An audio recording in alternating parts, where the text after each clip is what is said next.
Hello, you're welcome to the channel. How are you doing? Please do well to subscribe to the channel. Today we are solving angles. We are still on angles. How are we going to solve this? As you can see, we are looking for our x down here. The numbers that are given, as you can see, we have 88 outside, 63 outside, and our x is inside here. So the first thing you have to calculate is everything that is inside with your x inside here, inside here. Those are the things we have to calculate first. Three things: 1, 2, 3. So how are we now going to solve this? How are we going to get the answer here and the answer here? If I were you, I'll make this your A and make this my B. So how am I going to get my A? Just say A equal to 87 degrees. Why? Now, listen very well. Anytime you're solving angles and you get to a position where you have x like this, you can see x. That's what we call vertically opposite angle. The one that is up here will be equal to the one that is down. Is what we call vertically opposite. Likewise, your left is equal to your right. So I'm now going to solve this. As you can see, this up is equal to down. That's what we call vertically opposite angle. Now, you have gotten this as 87 degrees now. Don't forget, I told you you need this, you also need this. Now, as you can see, this one is not x. Now, how are we now going to solve this? Anytime you have on your straight line, and you have just a single line on it, these are straight line here, and you have a single line on it. That's what we call adjacent. Adjacent. Now, an adjacent angle is always equal to 180. Let's solve this. That is B plus 63 degree equal to 180 degree. Give me the reason. Adjacent angle.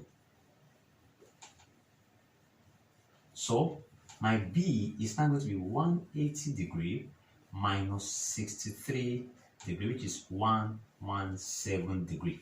Can you see we have found this one also 117 degree?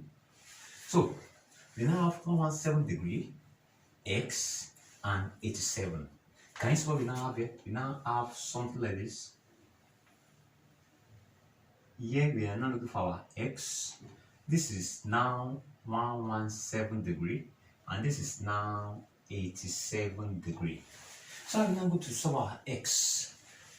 Just break this into two. Now make this. You can make this your P and make this your Q. Very simple. Just break it into two. I'm not going to solve it. Let's now add this together. That is, we now have something like this, and we also have something like this after breaking it into two, as you can see. So we have 117 degree here. Here is P. We also have this one is Q, and we have 87 degree. So let's add this one together. 117 degree plus P equal to 180 degree. Reason is we call it co-interior. By the time we cut it into two like this and they are facing each other, that's what we call co-interior. So your P is now 180 minus 117, which is 63 degree. We have found our P. Let's get our Q. Our Q plus 87 degree is also equal to 180 degree. Like I said earlier on, that's co-interior. That's the sense of cutting this into two. This separate, this separate.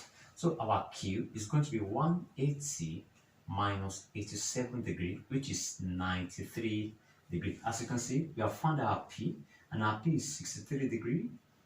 Our Q is 93 degree, and our X means let's now add everything together. So X equal to 63 degree plus 93 degree, which is now going to be 156 degree. That's all. It's as simple as that. Very straightforward. Very straightforward. Just check, is this for your x? If it's x, vertically opposite angle. If it's not x, this is on a straight line, and you have a single line on it, that's adjacent. Very simple. Just follow this to play your game. You're also going to do this. As you can see, we have form of x here. I'm so sure you know you're going to do this. Just follow the normal procedure we used there. Likewise this, and your P is here, it means your P needs angle here, angle here. So you have to solve this angle.